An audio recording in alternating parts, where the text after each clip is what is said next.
Peace building happens at an individual level, at a collective and community level, at a regional, national, and global level. They allow for the transformation of conflict. We'll never completely get rid of conflict, but allows for a transformation of conflict without using violence.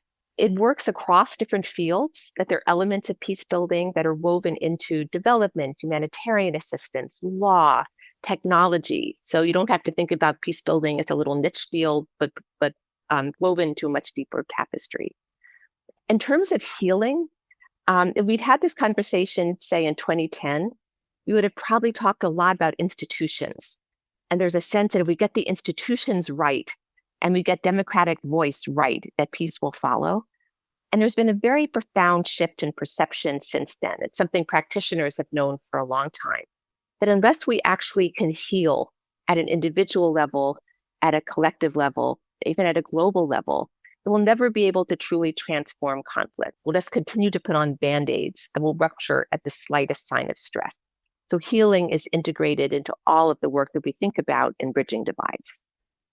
So John Paul, can you talk about your experience in many of the most difficult conflicts in the world and how you have seen the consequences of insufficiently acknowledging and or addressing collective wounds, collective trauma?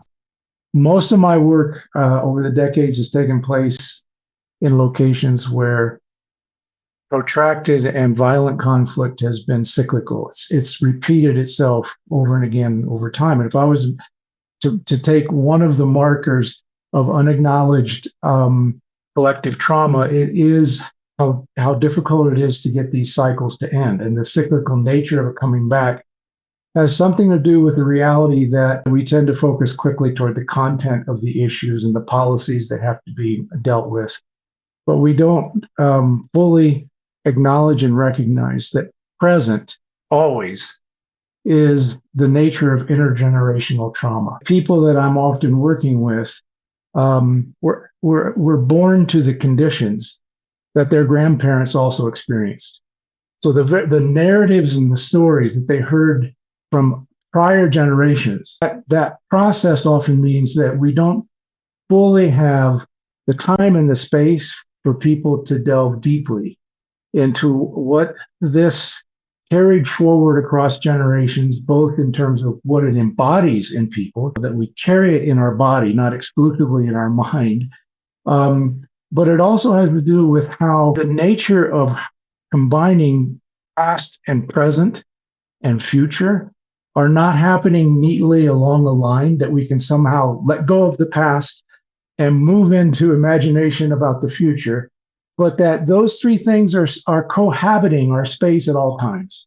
And they trigger all kinds of things that quite often don't fully comprehend or understand the level of reaction and defensiveness and the need for protection that often comes from the deeper unacknowledged elements that we carry forward, not just in our immediate experience of the last few weeks or the last few years, but the accumulation of this notion of intergenerational or transgenerational trauma. It's interesting because it's only been in the last, I don't know how many years, that it has been clear to me that I'm in a conversation with people, and unbeknownst to them, they have jumped into the past and they don't know it. The nature of trauma is always like in the traumatic moment in our nervous system, something needs to be shut down in order to survive better. So two are being created.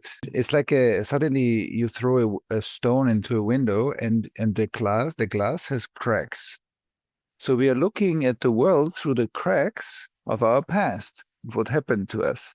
And so immediately that changes the interdependence of the individual and the ecosystem into a separate individual within the ecosystem.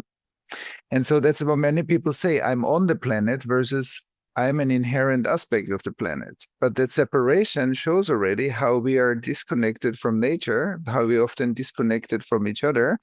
We have been born into the aftermath of so much intergenerational and collective or historic trauma layers that the trauma is a natural ingredient in us growing up. It's like the substance in the water that we grow up in. So our nervous system is really conditioned and learned from a traumatized world about the world. That we see our parents behave in a certain way, our grandparents, politicians, our teachers in school, other kids, like as we grow up in that system. So it's a systemic pandemic situation, but that is bigger than my existence. And that's important. That I think it's very important to see, wow, there is something that is bigger than the individual perspective that tries to grasp it.